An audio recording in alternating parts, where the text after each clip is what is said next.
नमस्कार, मैं डॉक्टर विनय गुप्ता।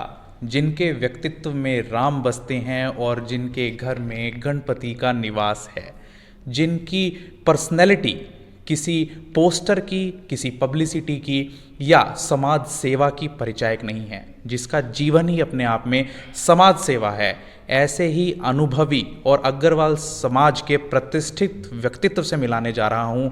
नाम है रामनिवास मित्तल। स्वागत है रामनिवास जी। मैं आपके डॉक्टर साहब चैनल के सभी दोस्तों को नमस्कार करता हूँ, आपको नमस्कार करता हूँ जी। तो हाँ जी। रामनिवास जी, जब भी कांग्रेस का नाम आता है या चेयरमैन के चुनावों का नाम आता है, आपका नाम चर्चा का विषय जरूर बनता है कि रामनिवास मित्तल कब मैदान में आएंगे। किसका इंतजार है रामनिवास जी? देखिए डॉक्टर साहब, मैं सबसे पहले कांग्रेस का सबसे पुराना सिपाही हूँ। एक रणदीप सुरजेवाला का एक छोटा सा सिपाही हूँ और मैं बड़े सुरजेवाला के टाइम से ही सुरजेवाला परिवार से जुड़ा हूँ और कांग्रेस पार्टी का वर्कर हूँ। मेरा नाम इसीलिए सबसे ज़्यादा आता है क्यों मैं एक ईमानदार छवि का, पहले भी रणदीप सुरजेवाला जी ने मुझे मार्केट कमेटी का वाइस चेयरमैन और नगर परिषद का चेयरमैन की जिम्मेवारी दी थी, जो मैंने बेखूबी से निभाई है। पूरा शहर इस बात को जानता है और ईमानदारी से मैंने 5 साल नगर परिषद के चेयरमैन के कमेटी के अंदर उस पर निकाले। मैं आऊँगा सर। पूरा जो शहर है वो पोस्टरों से पटा हुआ है, चाहे वो कुछ लोग अपने आप को ये दिखा रहे हो कि हमने समाज सेवा की है, पोस्टर्स लगा दिए हैं, कहा है कि हमने समाज सेवा की है, ये हमारे पोस्टर्स हैं, हमें वोट दीजिए, नए नए राजनीति में आए हैं। सर, आपका अनुभव जानना चाहूँगा, राजनीति के अलावा जो आपने चेयरमैनी पहले जो भी आपकी रही है उसके बारे में थोड़ा सा बताइए। मेरा अनुभव डॉक्टर साहब ये है, मेरा परिवार 25 साल से लगातार एमसी का इलेक्शन, पार्षद का इलेक्शन रहा है, जो हम ज़मीन से जुड़े हुए हैं। ये मेरी मैडम पहले अनपोज एमसी बनी थी 2005 में। अनपोज बिल्कुल 2000 में पहले इलेक्शन हारी 5-6 वोटों से, कोई राजनीतिक कारणों के कारण, और 2005 में अनपोज एमसी बनी, पार्षद बनी, 4200 वोटों का वार्ड है। और उसके बाद 2010 में फिर मैं एमसी बनकर फिर चेयरमैन की कुर्सी मैंने संभाली 5 साल। मेरा अनुभव तो 20-25 साल पुराना है और मैं फिर से एक जुड़ा हुआ हूँ, ज़मीन से जुड़ा हुआ आदमी हूँ। सारा शहर मेरे को जानता है रामनिवास मित्तल के। मेरे दरवाजे हमेशा 24 घंटे खुले रहते हैं, सभी को पता है, सारा शहर को। मेरे पास 24 घंटे कोई भी कॉल करे, मैं 1 मिनट के अंदर पहुंच जाता हूं। कोई भी बंदा चाहे 36 बिरादरी का कहीं भी बुलाए, मैं 1 सेकंड के अंदर वहां पे पहुंच जाता हूं। वो तो मैं देख ही रहा हूँ सर, मैंने आपसे टाइम लिया इंटरव्यू का, आपने तुरंत अपना निजी काम छोड़ के मुझे समय दिया। सर, मैं ये पूछना चाह रहा हूँ कि लोग ये कह रहे हैं कि हमारे पास 36 बिरादरी का साथ है।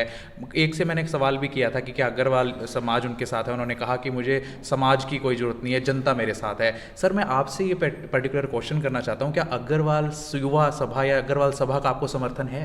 देखो, अग्रवाल समाज तो मेरे साथ है ही। अग्रवाल समाज मेरा एड का बिजनेस है, नई अनाज मंडी में दुकान है, राइस मिल चलाता हूँ मैं, सारा बिजनेस है। और सेकंड बात, 36 बरादरी का साथ है। समाज का तो होना ही चाहिए सबसे, मैंने उन्हें कह रहा समाज का नहीं होना चाहिए। समाज का पूरा आशीर्वाद है, 100 का 100 आशीर्वाद है और परमात्मा की मेहर से 36 बरादरी का मेरे सिर के ऊपर पूरा आशीर्वाद रहेगा। और मैं 31 वार्ड का एक एक बंदे को, एक एक व्यक्ति को मैं नाम से जानता हूँ। मैंने पोस्टरिंग की उसकी जरूरत नहीं है। मैं 36 किसी भी गली में जाता हूँ और लेके किसी भी शहर के उसमें जाता हूँ तो मेरा बड़ा मान सम्मान करते हैं लोग और मैं उनका बहुत मान सम्मान। आपने जब कांग्रेस का कोई कार्यक्रम होता है उसमें भी बढ़ चढ़ कर हिस्सा लेते हैं। मैंने वो कवरेज की थी सर, जिसमें 2 जो हमारे आरती भाई, जो उनकी वाइफ की हत्या हो गई थी, उसमें भी आप प्रोटेस्ट में सबसे लास्ट में आराम से चुपचाप बैठे थे कि हाँ मैं हूँ, तुम्हारे साथ हूँ, लेकिन आप फिर भी आगे आके अपना चेहरा नहीं दिखाना चाहा। तो क्या कांग्रेस पार्टी का वेट कर रहे हैं कि वो खुद आपको टिकट दे, या आपको कोई बात हुई है कि हाँ मुझे टिकट मिलनी चाहिए, आप दावेदारी स्वयं समझते हैं हो गई है? देखिए, जिस भी बंदे की जरूरत पड़ती है, समाज का 36 बरादरी के किसी भी बंदे के साथ, किसी के गलत अगर अन्याय होता है, मैं उसके साथ हमेशा 24 घंटे खड़े होता हूँ। रही बात अब पीछे डेथ हुई थी, ये मार दिए थे माल टाउन के अंदर, सबसे आगे बढ़ चढ़ कर हमने प्रशासन के ऊपर प्रेशर डालकर और उस मुजरिम को अंदर कराया, सजा सलाखों के पीछे भिजवाया। वो हमारा पूरा रोल था उसके अंदर। हमने पूरा उसके अंदर रोष प्रदर्शन किया, हड़तालें की, रोड जाम किए। ये मैं अपने समाज के लिए नहीं, 36 बरादरी का कोई भी व्यक्ति मेरे को बुलाता है, अगर किसी के साथ अन्याय होता है, मैं सबसे पहले आगे खड़े होता हूँ। सेकंड बात, टिकट की। टिकट तो देना रणदीप सुरजेवाला के हाथ। रणदीप सुरजेवाला जी जैसे भी मेरे को आदेश करेंगे, मैं हमेशा तैयार हूँ। तो आपकी रिपोर्ट तो सर पॉजिटिव ही है वहाँ पे, क्योंकि जब पूरा शहर कांग्रेस का नाम आता ही सबसे पहले नंबर पे कहता है कि या तो रामनिवास मित्तल, फिर एटसेट्रा एटसेट्रा एटसेट्रा, बाद में सभी उसमें लाइन में होते हैं। मैं आपसे ये जानना चाहता हूँ सर, अब तक तो आपका काफ़ी अनुभव रहा है ये चेयरमैन के तौर पर, चाहे वो मार्केट कमेटी का चेयरमैन हो, तो आप ये बताइए कि चेयरमैन बनने के बाद आप कैथल का विकास के लिए क्या एजेंडा है आपके पास, क्या प्लान्स हैं? नहीं डॉक्टर साहब, बहुत बढ़िया क्वेश्चन पूछा आपने। एजेंडा तो ये है कि 2014 के बाद जब से बीजेपी सरकार बनी हुई है, तभी से सारे काम जो मेरे एजेंडे थे, जो काम मेरा चला हुआ था, जो मैंने 10 साल से रणदीप सुरजेवाला जी के आशीर्वाद से इस शहर को आगे बढ़ाया था, वो सारा का सारा काम बिल्कुल रुका पड़ा है।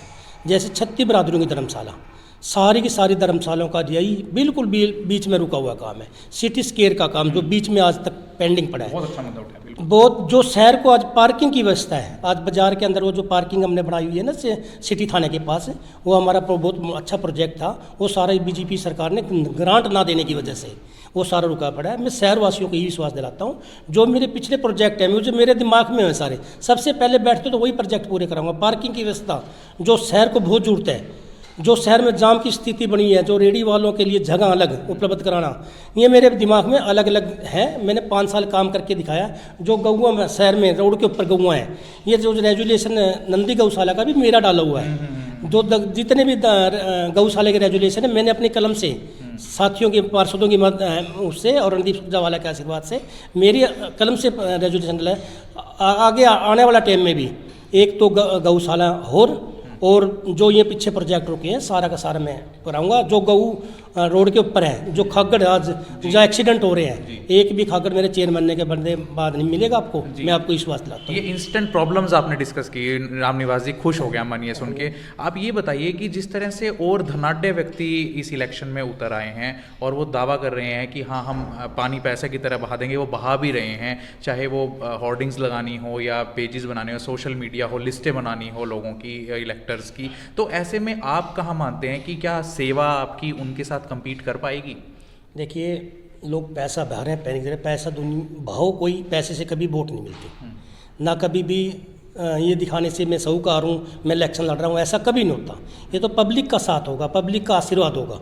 हम तो एक आम परिवार से हूँ, मैं तो गरीब परिवार से हूँ और बिल्कुल सिंपल परिवार है। मेरे तो 24 घंटे दरवाजे खोले, मैं तो पब्लिक के बीच में बैठने वाला आदमी हूँ। जी, मैं तो अभी जैकेट आपकी मैंने ही बदलवाई है, आपने पहले सिंपल मैं तो सिंपल ही तौर पे, वो सभी जानते हैं लोग। मेरे का पास तो फ़ोन आता है, भाई ये काम, मैं तो उसका मोटरसाइकिल पे जाके काम खुद करके दे के आता हूँ, दुकान पे जाके, या किसी का मैं खुद नीचे आकर उठ करता हूँ। सारी कमेटी जानते, सारा शहर जानते। मैं तो जब चेयरमैन था 10 बजे कमेटी के अंदर बैठता था, 5 बजे आता था और खुला दरबार लगाता था। कोई भी आदमी नीचे, एक भी बंदा 5 साल के पीरियड के अंदर ये नहीं कह सकता मैं असेसमेंट वास्ते तंगा हुआ हूँ। जैसे आज धक्के खा रहे हैं, एक असेसमेंट लेनी होती है, 15-15 दिन धक्के खा रहे हैं। कमेटी का कोई काम नहीं हो रहा, सिर्फ ठेकेदारी प्रथा चल रही है, वहाँ पर कुछ नहीं है। सारी जो लाइट व्यवस्था थी, आज कोई लाइट शहर के अंदर नहीं बदल रही। इस सरकार ने शहर का सत्यानाश करके रख दिया है। सेकंड बात, मैं आपको हाउस टैक्स के बारे में बता रहा हूँ। हाउस टैक्स लोग भरने जाते हैं, रेंट भरने जाते हैं, वो 15-15 दिन धक्के खा रहे हैं। वहाँ पे कोई सिस्टम ही नहीं है, व्यवस्था नहीं है। हमने तो बाहर काउंटर लगा देते थे और वहाँ पे आते थे, 5 मिनट के अंदर असेसमेंट बनाई दी और मैं खुद कुर्सी ला के बैठता था। आगे भी शहरवासियों से यही आश्वासन देता हूँ कि मैं बिल्कुल किसी बंदे को तंग नहीं होने दूंगा। 5 मिनट के अंदर वो काम करके दिखाऊंगा जो आज 15-15 दिन के लिए धक्के खा रहे हैं। जी, रामनिवास जी, अक्सर देखा गया लोग कह देते हैं कि अगर पार्टी टिकट भी नहीं देगी ना, तो मैं तो इलेक्शन में अपना कैंडिडेट खड़ा ही करूंगा, मेरे यहाँ से महिला खड़ी ही होगी, चाहे पार्टी के लाइन के विरुद्ध जाके खड़ा करना जाना पड़े। तो क्या ऐसा हम उम्मीद करें आपसे या पार्टी लाइन पे चलें? नहीं, मैं कांग्रेस पार्टी के सिपाही हूँ। कांग्रेस पार्टी जिस भी, रणदीप सुरजेवाला जी हमारे बॉस हैं, जिसको भी आदेश करेंगे मैं बेखूबी निभाऊंगा। मैं तो यही उम्मीद करूंगा कि मैं अच्छा काम करके दिखाया पहले भी बॉस को, और आगे भी अच्छा काम करके दिखाऊंगा, और मैं उम्मीद करता हूँ पार्टी से टिकट मेरे को मिले। जी, जिस तरह से एंटी इनकम्बेंसी फैक्टर बीजेपी के लिए बनी हुई है, चाहे वो सेंट्रल गवर्नमेंट हो या स्टेट गवर्नमेंट हो, और अब किसान भी लगातार महापंचायत कर रहे हैं बीजेपी के विरोध में, आपको लगता है कि चेयरमैनी के चुनाव में भी जो कांग्रेस को इसका फायदा होगा? कांग्रेस को 100% फायदा होगा। अब तो बीजेपी कहीं है ही नहीं, बीजेपी से लोग इतने तंग आ चुके हैं। व्यापारियों की क्या व्यवस्था होगी? आज मार्केट फीस 4% कर दी विनय जी, आज मार्केट फीस 4% कर दी, जो व्यापारियों पर, किसानों पर एक बोझ बना दिया। पहले मार्केट फीस बिल्कुल 0 कर दी थी, 1% कर दी थी, अब 4 पर दोबारा कर दी। जो हमारा लाइसेंस की फ़ीस होती थी 60 रुपये, वह 1000 रुपये फीस कर दी। क्या क्या चीज़ गिनाएं, एक मतलब इसमें तो 3 दिन लग जाएंगे, मैं इनके गिनाने लगी। व्यापारियों को इतना तंग कर रखा है, किसानों को इतना तंग किया है, मजदूरों को इतना तंग किया हुआ है, हर वर्ग इनसे दुखी है। इस पार्टी से कोई उम्मीद नहीं है। अब कांग्रेस पार्टी ही मतलब एक अच्छी पार्टी है और सबका काम करके दिखाएगी। कांग्रेस के वर्कर्स और आम जनता तक पहुंचने के लिए फिलहाल आप कोई काम कर रहे हैं, रणनीति बना रहे हैं, या अभी आप साइलेंट हैं कि ठीक है जब टिकट की घोषणा होगी तभी करूँगा? नहीं नहीं, अब मंत्री जी अपनी टीम को पूरी तरह से सतर्क रखें, कोई ऐसी बात नहीं। हम इलेक्शन की तैयारी में हैं और हमने हर वार्ड में सर्वे कर लिया है। हर वार्ड में हमारा आदमी खड़ेगा और हम पूरी तरह से तैयार हैं। कांग्रेस पार्टी का हर सिपाही, बस इलेक्शन की डेट आने की देरी है, हम पूरी तरह से इलेक्शन लड़ेंगे और ज़्यादा से ज़्यादा शहरवासियों की सेवा करके दिखाएंगे। शहरवासियों को हमसे उम्मीद है, बीजेपी से कोई उम्मीद नहीं है। बीजेपी से तो देख लिया है, मेरा पहले काम देखा है शहरवासियों ने। शहरवासियों का मेरे को आशीर्वाद मिलेगा, प्यार मिलेगा। मैं आपको विश्वास दिलाता हूँ कि शहरवासी मुझे भरपूर प्यार देंगे जी। और मैं उनकी हर बात पे खरा उतरूँगा। मुझे ऐसा विश्वास है, क्यों मैंने कभी भी किसी शहरवासी को नाराज़ नहीं किया आज तक।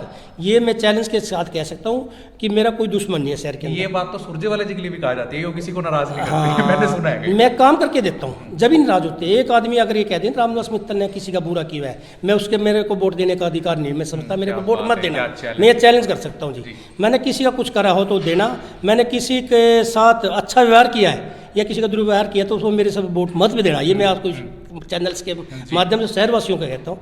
मैंने किसी का कुछ ना कुछ किया है, मेरे को मेरे अंदर कुछ दिखता है तो मैं शहरवासियों से पूर्ण रूप से प्यार चाहूँगा और उनका आशीर्वाद चाहूँगा जी। तो ये थे हमारे साथ कांग्रेस के सच्चे और अनुभवी सिपह सलार, जो कह रहे हैं कि कांग्रेस पार्टी का जो भी आदेश रहेगा वो उसे मानने के लिए तैयार हैं और चुनावों की जब तारीख ऐलान हो जाएगी उसके बाद ही वो रणनीति बनाएंगे कि किस तरह से चुनाव को फाइट करना है। फिलहाल तो वो वेट कर रहे हैं कि सारे जो उम्मीदवार हैं, कैंडिडेट्स हैं, वो मैदान में आ जाएं, उसके बाद ही चुनाव का एजेंडा सेट हो पाएगा। तो ये थे रामनिवास मित्तल जी, जिनको हमने आपसे मिलवाया। अब आम जनता ने तय करना है कि क्या रामनिवास मित्तल को चेयरमैन की टिकट मिलनी चाहिए, और अगर मिलनी चाहिए तो क्या वो चेयरमैन बनने चाहिए। तब तक आप देखते रहिए DV लाइव न्यूज़। मैं डॉक्टर विनय गुप्ता अपने सहयोगी कैमरामैन प्रमोद ढांडा के साथ।